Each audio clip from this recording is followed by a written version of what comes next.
In this video, we will introduce the store. The store stores any number of MU you define. They remain in the store until you remove them. Let's build an example. We will first place a source, a conveyor, a station, and a store.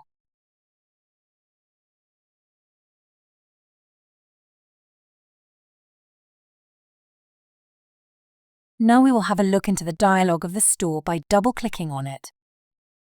Here we can adjust the dimensions of the store. The parts will be stored as a stack. So the Z dimension provides the height of this stack. As you can see, we can specify the store also as a supermarket. We will cover this topic later in the video. Now let's open the 3D dialog of the store. To do so, click on the 3D button in the left down corner. We then switch to the Appearance tab. Here we can adjust multiple graphical variables. The first variable we can adjust is the type of the store. Here we can choose from 6 different types. Instead of using a floor space which stacks the parts up, we could for instance also use a rack. We differentiate the types of stores by dynamic or non-dynamic. If you choose dynamic, the size of a slot determines the size of a single storage place. The total size is then calculated dynamically by multiplying the slot size with the capacity in the respective dimension. For non-dynamic types, we just enter the total size of the store. As always, you can get help by using the question mark in the title bar and clicking on the respective field. The second parameter we can adjust are the slot dimensions. This is the space where our parts will be stored. If you have, for instance, containers, then you can adjust the size accordingly. The Z dimension will adjust the height of the store. In this case, we can set it to 1 meter, so it is on the same level as the station. Another important variable is the gap. Here we can adjust the gap between each part. If, for instance, a robot should pick the part, it might need more space between the parts to do so. We can also adjust the origin. To get a better understanding of the origin, we will insert a second store.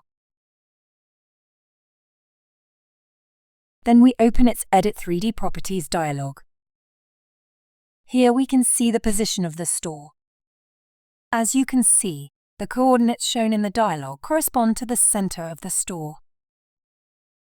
If we now change the X dimension, the store will grow to both sides. If we now switch to the Appearance tab and change the origin in the first drop-down to left and click on Apply, you will see that the coordinates now correspond to the left edge of the store. So the parameter origin determines where Plant Simulation inserts the graphic of the store. The first drop-down sets the point in the X direction from which the store increases or decreases its size when you change its X dimension.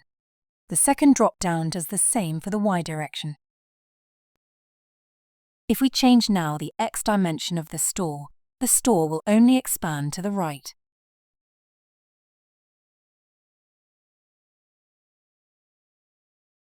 If we start the simulation now, you will see that the store will start to store the parts. Keep in mind that the store is the only object in Plant Simulation that is not actively pushing parts to the successor. The reason for this is that parts are requested from the store, and only then the store pushes the parts. However, the assembly station is an object in Plant Simulation that is pulling parts from its predecessor without a method. If you are not familiar with the assembly station, we recommend you to watch the corresponding video first.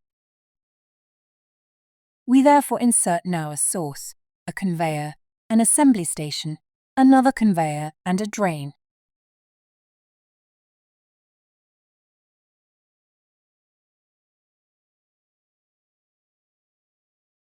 We then connect the store with the assembly station. Now we drag and drop the container from the class library onto the second source and open the dialog of the assembly station afterwards.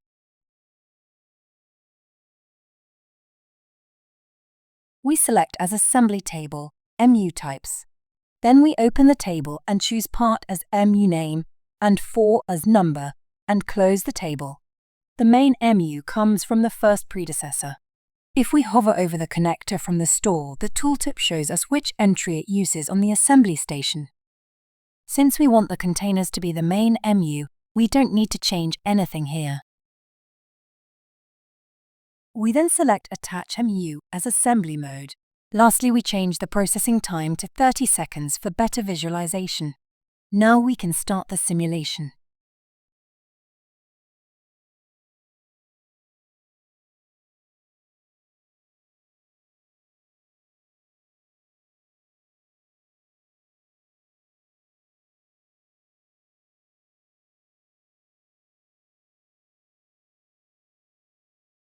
As you can see, the assembly station will receive parts from the store, though we have not implemented a push method for the store.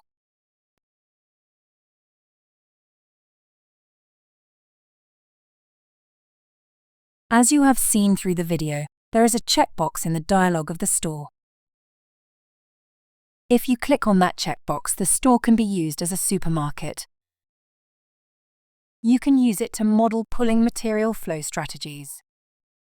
To give a better understanding, we will adjust the model. We will set the store as a supermarket and click on Configuration.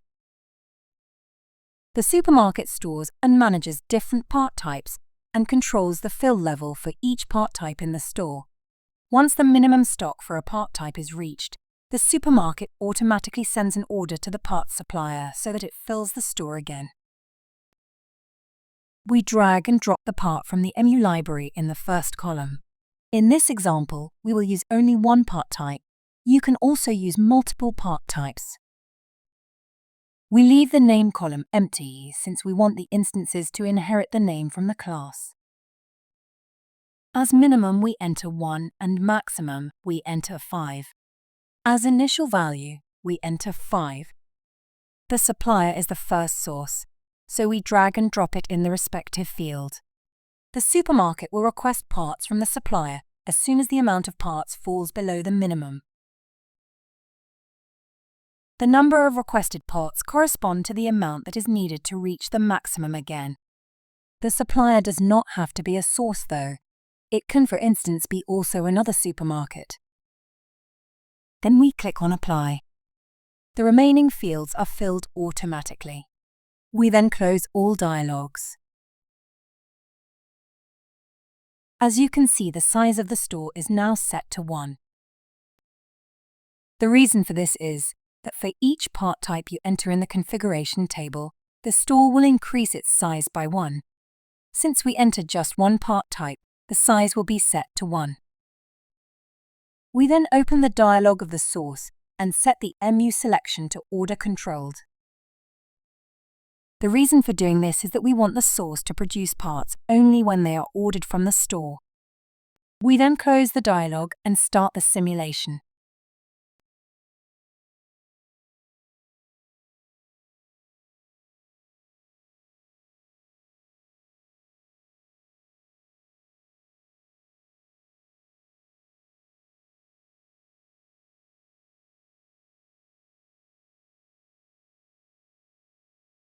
Now, as the assembly station consumes parts from the store will automatically refill once it falls below the minimum level.